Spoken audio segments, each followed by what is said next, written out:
Quiero agradecer a todas las instituciones que han hecho posible que yo viniera a Bogotá por primera vez. Ha sido un gusto, estoy conociendo una ciudad que es interesantísima y sobre todo cuyos habitantes son de una dulzura increíble. He de decirlo porque es lo primero que llama la atención y lo primero que sorprende. Por supuesto, yo sé que sin el apoyo institucional es difícil hacer nada, pero sin el entusiasmo juvenil simplemente es imposible. Y yo conozco a algunas de las personas jóvenes que han organizado esta actividad, han sido alumnos nuestros allá en Madrid y ya se veía cuando estuvieron allí que iban a suponer un revulsivo para toda la investigación lingüística que se realiza en Colombia. Colombia tiene que ser, por su propia entidad, por lo que representa, tiene que ser necesariamente un punto de referencia para todos los estudios de español. Nosotros allá en España admiramos muchísimo la lengua que se habla aquí, la variante que se habla aquí, nos encanta, nos gusta. El Instituto Caro y Cuervo fue una referencia cuando yo estudiaba. ¿Quién me iba a decir a mí que iba a acabar aquí hablando en la sede del instituto? Y por tanto, solo me queda, para no extenderme mucho, felicitarles por este nuevo camino que empiezan y desearles lo mejor. Estoy extremadamente orgullosa de que hayan contado conmigo para esta primera ocasión. Bien. Los organizadores me pidieron que hablara de una aplicación de la lingüística que está realmente de moda. Antes, una de las personas que han intervenido ha mencionado, me parece que ha sido usted, ha dicho exactamente eso, que la lingüística está de moda. Muy bien, pues dentro de la lingüística, una de las especialidades que más de moda está, quizás sea la fonética judicial. Y eso es así porque se le ve una trascendencia social que quizá otras especialidades no la tienen, siempre la tienen, porque siempre hay conexiones que se pueden encontrar, pero no la tienen de una manera tan evidente. Y eso ha hecho que la fonética judicial en los últimos años haya adquirido un auge increíble. Los organizadores me dijeron que entre el público podía haber especialistas en fonética judicial, de hecho sé que los hay, y podía haber personas que no conocieran ese campo y trabajaran en otros ámbitos. Por tanto, yo voy a intentar empezar prácticamente de cero, aunque algunos de ustedes quizás se aburran un poquito porque les repita cosas sabidas, y llegar lo más arriba posible. Para empezar, si me permiten, me gustaría que escucharan ustedes, voy a ver si soy capaz de... ¿Esta voz?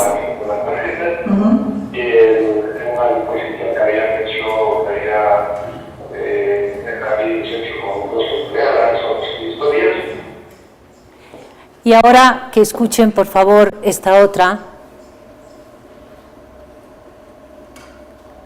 Conozco de que, bueno, pues nos representaron en un partido de fútbol hace como 3-4 años y es algo de lo que conozco.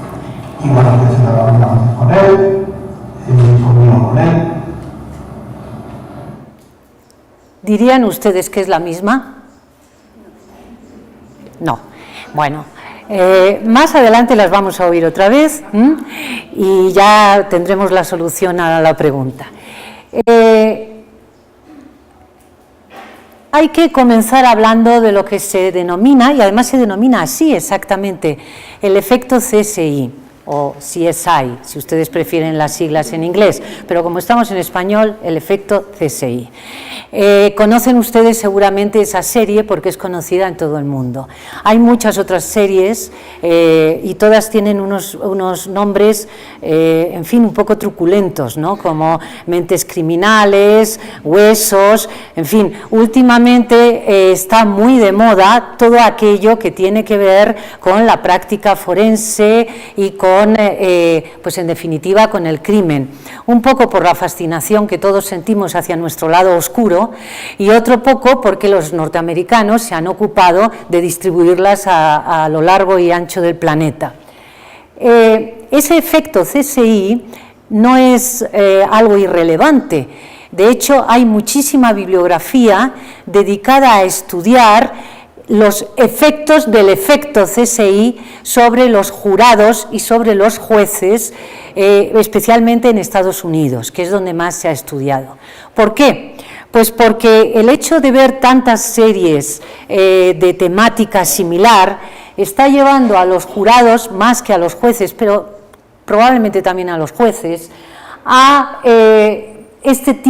adquirir este tipo de presupuestos o de concepciones que muchas veces son erróneas. Por ejemplo, asociar la culpabilidad con la existencia de pruebas forenses. Si no hay unas pruebas forenses o judiciales contundentes, por supuesto es que ni se discute la culpabilidad. En segundo lugar, que las pruebas deben ser infalibles, absolutamente, es decir, que el jurado pide respuestas taxativas, esto es blanco o es negro, es culpable o es inocente, sí o no. Y por tanto las conclusiones que se presentan o que se espera, que el jurado espera que se presenten, tienen que ser muy contundentes, no se admiten, no se esperan las medias tintas, sino que la expectativa es unas conclusiones, unos resultados muy rotundos. Y finalmente, y este es el único efecto bueno que tiene el efecto CSI, valga la redundancia, es que se ha duplicado, triplicado o más incluso el interés de la población por la formación y la especialización en ciencias forenses. Miren, yo trabajo, como se les ha dicho ya, en el CSIC, que es el Consejo Superior de Investigaciones Científicas de Madrid, y en el posgrado que tenemos hay 4 itinerarios de especialización, uno de los cuales es fonética judicial. Pues bien, ese itinerario, ese campo de especialización, siempre tiene el doble de demanda que cualquiera de las otras especializaciones. Y es un poco por eso, porque querámoslo o no, estamos acostumbrados a vivir bajo la influencia de los medios de comunicación. ¿Se me oye bien al final? ¿No hay reverberación? ¿Va todo bien? ¿Regular? ¿Más bajito? ¿Demasiado cerca? Quizá. ¿Perdón? A ver, hacemos una cosa. ¿Quieren que pruebe sin? Ayer en el seminario que impartí,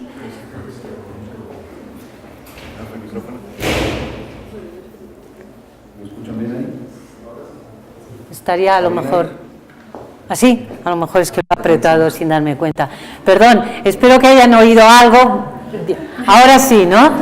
Es decir, llevan ustedes desde el comienzo sin oír nada. Pues es muy de agradecer la atención con la que me miraban, porque es algo increíble. No he notado absolutamente nada y llevaban buen rato sin escucharme. Bueno, en realidad sí les rogaría que si vuelven a no escucharme me hagan algún tipo de señal. Basta con que levanten un poquito los hombros, por ejemplo.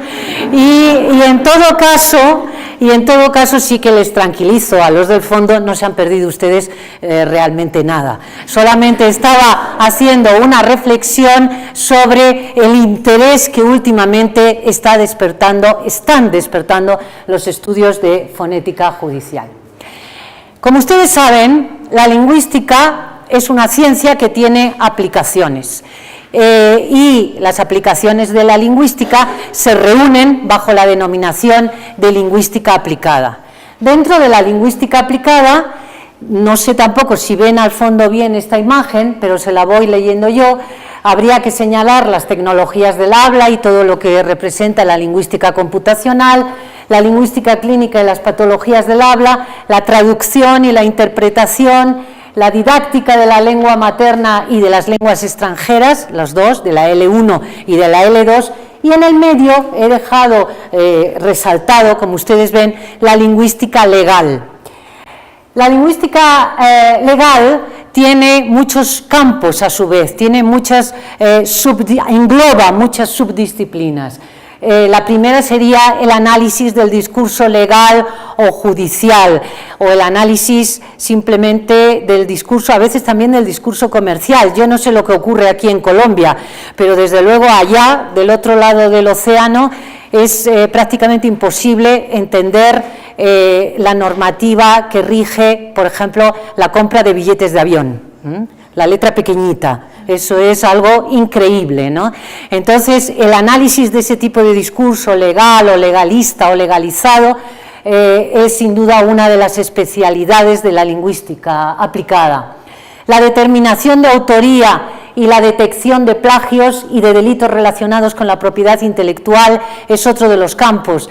En España teníamos hasta hace unos meses, ha muerto hace poquísimo tiempo, una mujer joven además, una gran especialista en este tipo de trabajos, en la detección de plagios. Se llamaba María Teresa Turell y era conocida internacionalmente, pero ha muerto, ya digo, hace muy poco, ¿no?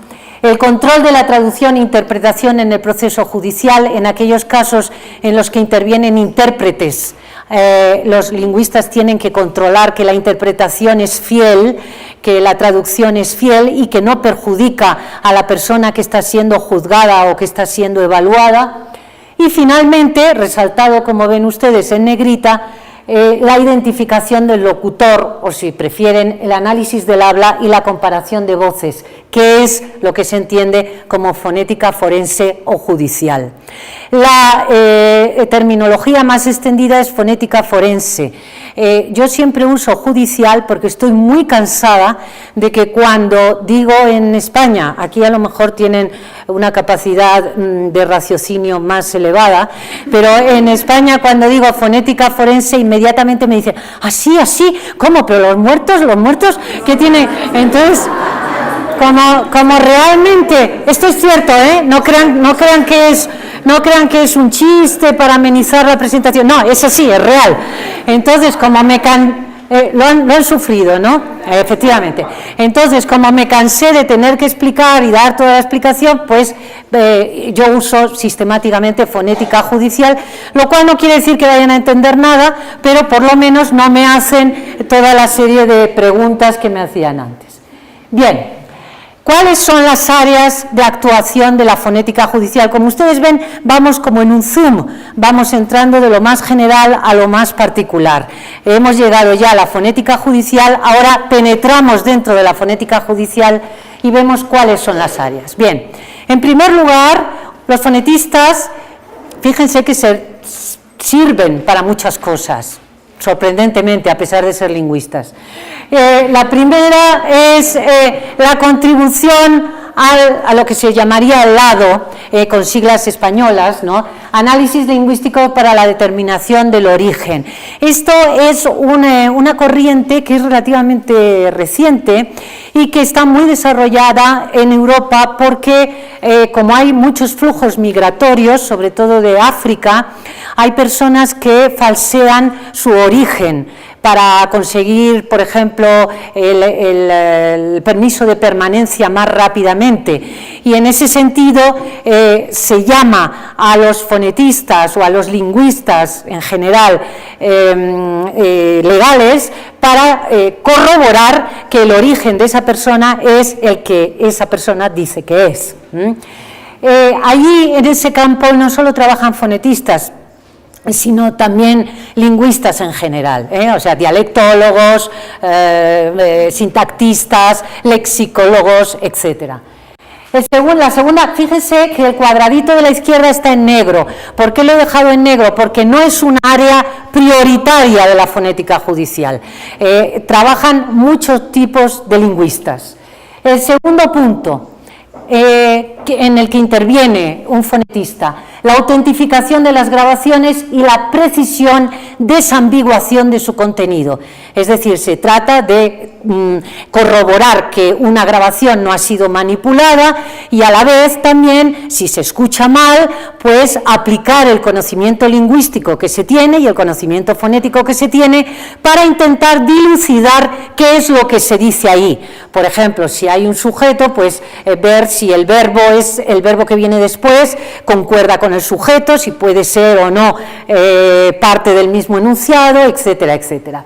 También tiene el cuadradito en negro, como ven, porque en realidad en ese campo el fonetista colabora con ingenieros, sobre todo. Son los ingenieros y los físicos los que más saben de la autenticación de las grabaciones.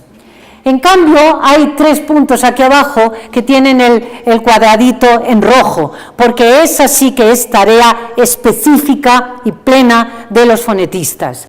La primera, la clasificación sociofonética del hablante y la caracterización de su habla, lo que se ha dado en llamar el pasaporte vocal. Es decir, si ustedes oyeran una grabación de esto mismo que estoy, de esta charla que estoy dando yo ahora mismo, pues seguramente ustedes inmediatamente podrían decir, esta persona no es colombiana. Eso está clarísimo, ¿no? Porque es mucho más seca. Entonces, no es colombiana porque es más monótona, porque no se sea, etcétera, etcétera, etcétera. Es decir, que podrían hacer una caracterización bastante acertada y bastante profunda de mi origen o de mis características. Incluso podrían llegar a decir pues en qué rango de edad me puedo mover, si tengo la voz en este momento tomada o no por un catarro, por un resfriado, etcétera, etcétera.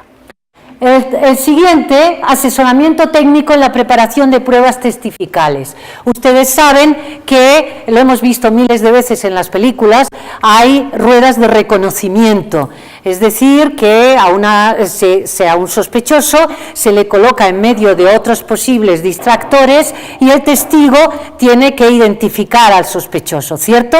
Pues igual que hay ruedas de reconocimiento de personas, hay ruedas de reconocimiento de voces, y para preparar esas ruedas de reconocimiento de voces es necesaria la presencia y la intervención, ya les explicaré ahora después cómo, de un fonetista judicial, de un fonetista legal. Y finalmente, la labor por excelencia de los fonetistas, que es el cotejo, la comparación de voces con fines judiciales. Alejandro, estás en todo. Fantástico, muchas gracias. Bien. La fonética judicial, no les engaño, es un área cuestionada. Es decir, no todo el mundo acepta que la fonética judicial sea una disciplina suficientemente desarrollada a día de hoy como para que se intervenga en los casos judiciales. Por ejemplo, en Francia hay una gran reticencia todavía a la implicación de expertos en esta área en los juicios, porque consideran que no se sabe, lo que les acabo de decir, no se sabe suficientemente sobre el proceso de cotejo de voces como para intervenir en un proceso judicial que puede llevar a una persona a la cárcel. De manera que es una tarea cuestionada.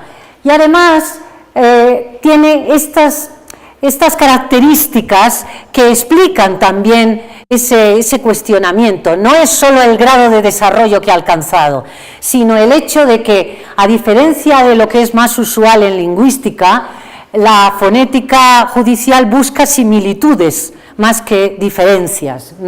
Se enfrenta con el problema de la variabilidad en el habla, tanto interlocutor como intralocutor. Es decir, no solo sus voces y la mía son diferentes, sino que la mía no es igual a las 5 de la mañana, cuando es prácticamente inexistente, les diré, como a las 10 de la noche, cuando también es prácticamente inexistente. Es decir, que hay variedad, hay variabilidad que no solo afecta a los distintos hablantes, sino a un mismo hablante. Tiene consecuencias trascendentes, se lo mencionaba hace un momento. Puede colaborar, por ejemplo, en una condena injusta de una persona, aunque también puede contribuir a que se la libere de toda culpa. Y finalmente, y esto es muy importante, requiere disponer de corpus de control amplios. Por ejemplo, si yo quiero ver, yo quiero diagnosticar de alguna forma que dos voces tienen cierto grado de similitud, dos voces masculinas, por ejemplo, tendré que disponer de un corpus de voces masculinas de las mismas características suficientemente grande como para que las coincidencias que yo observo yo pueda valorar si son generales a toda la población o son solo de esas dos personas. No sé si me he explicado. Hay que tener un corpus de referencia. Es como si ustedes me dicen, bueno, es que usted cesea, o mejor dicho, no sesea, y esta otra persona que también es española no sesea. Bueno, bien, pero hay bastantes millones más que tampoco sesean. Por tanto, ese rasgo no tiene validez identificativa o identificatoria. Perdónenme que les ponga una cita, yo sé que no es recomendado por nadie que sepa de presentaciones de PowerPoint poner citas tan largas, pero es que me interesaba resaltar que en un artículo de 2011, esta chica Erika Gold, que es una chica que por cierto sabe español y es muy amante del español y trabaja en la Universidad de York, hacía una reflexión sobre el problema que tiene la fonética judicial.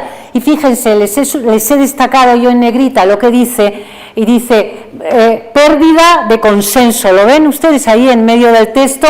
No hay consenso en muchos aspectos en fonética judicial, y dice después abajo, en realidad sería inmediatamente evidente que difícilmente se encuentra un único tema, se explora un único tema de fonética judicial en el que algo que se pueda llamar consenso en la práctica o en la opinión pueda encontrarse, es decir, difícilmente encontramos un único punto, traducido en un español más correcto, que no sea debatido. Hay muchísima falta de consenso. Esto también se lo cuento, no por desanimarles, ayer ya me pasé bastantes horas desanimando a los asistentes, entonces no es por desanimarles, sino más bien al contrario, para que vean ustedes que es un área en la que hay muchas cosas por hacer, como vamos a ver a lo largo de la presentación.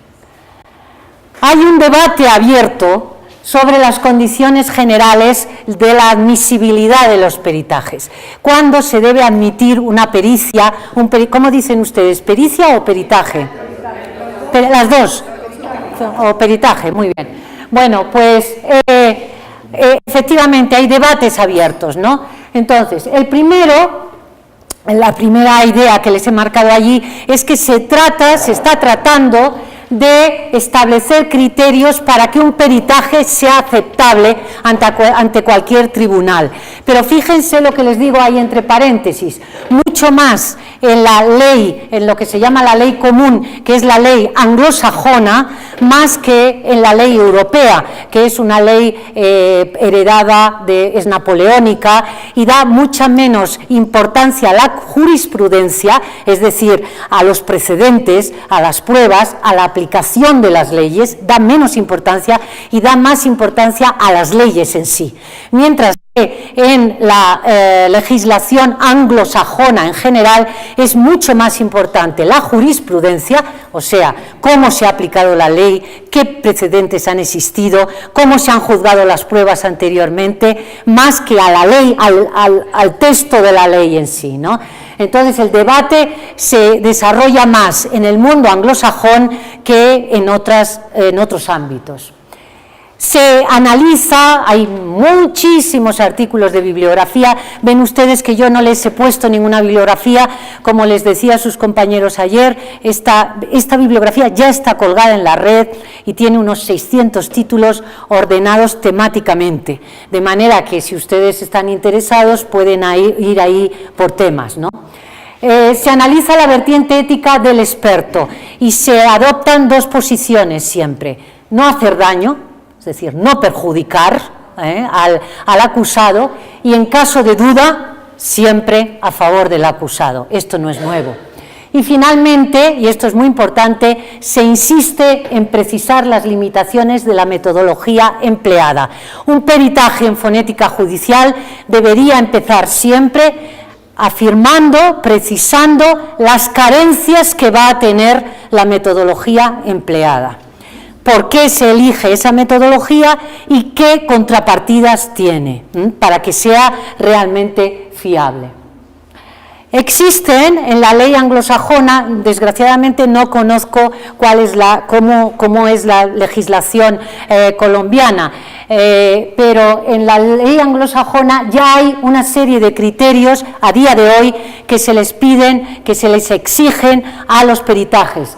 El primero es que tiene que poner de manifiesto que el experto posee amplios conocimientos y claro prestigio académico. Es fundamental que no haya intrusismo.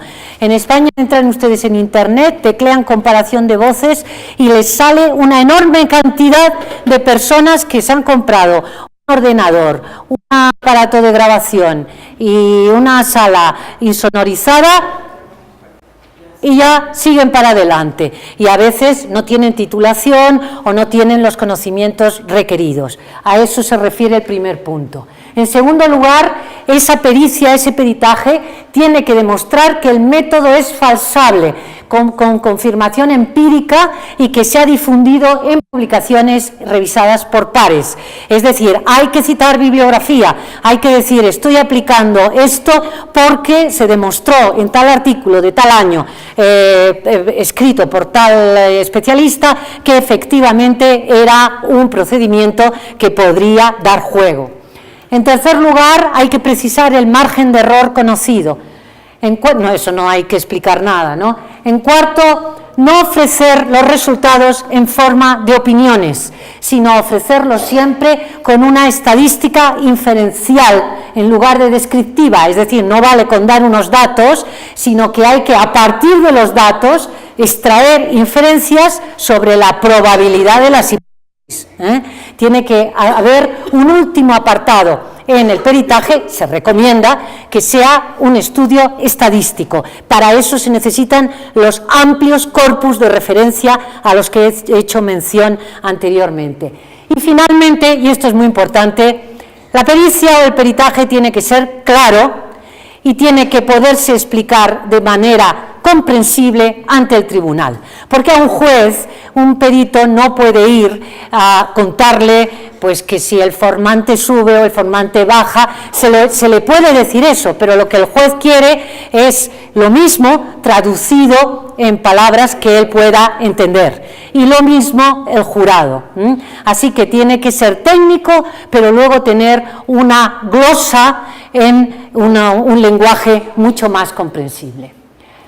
Por tanto, les he dicho hasta ahora todo problemas, es discutida, hay que ir con cuidado, etcétera, etcétera. Luego, ¿cuál es la conclusión? Pues que hay que ser extremadamente prudentes. Si alguno de ustedes se va a dedicar, hay aquí personas que ya son profesionales y saben que lo que estoy diciendo es verdad, pero aquellos de ustedes que de repente, porque hay gente para todo, decidan dedicarse a esto, tienen que recordar que tienen que ser extraordinariamente prudentes, y tienen que ser prudentes en todas las fases de la pericia.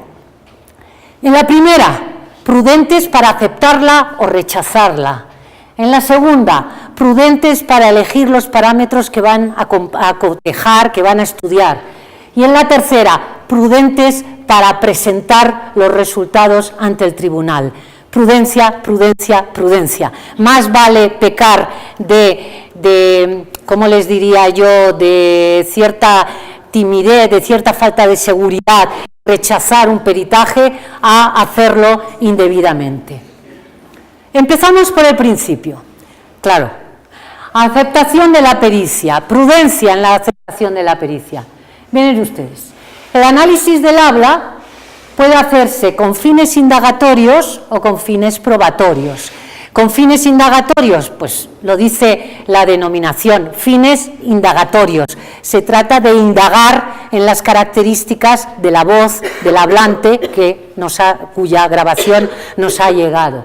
Bien, a eso es a lo que se refiere la realización del pasaporte vocal. Se lo he explicado ya. Cómo es esta persona, de dónde viene, cómo habla, qué edad puede tener, qué estado de ánimo podría tener, etcétera. Fines indagatorios. Pero ahora vamos a entrar en fines probatorios. Probar si dos voces pueden pertenecer a la misma persona o no, etc.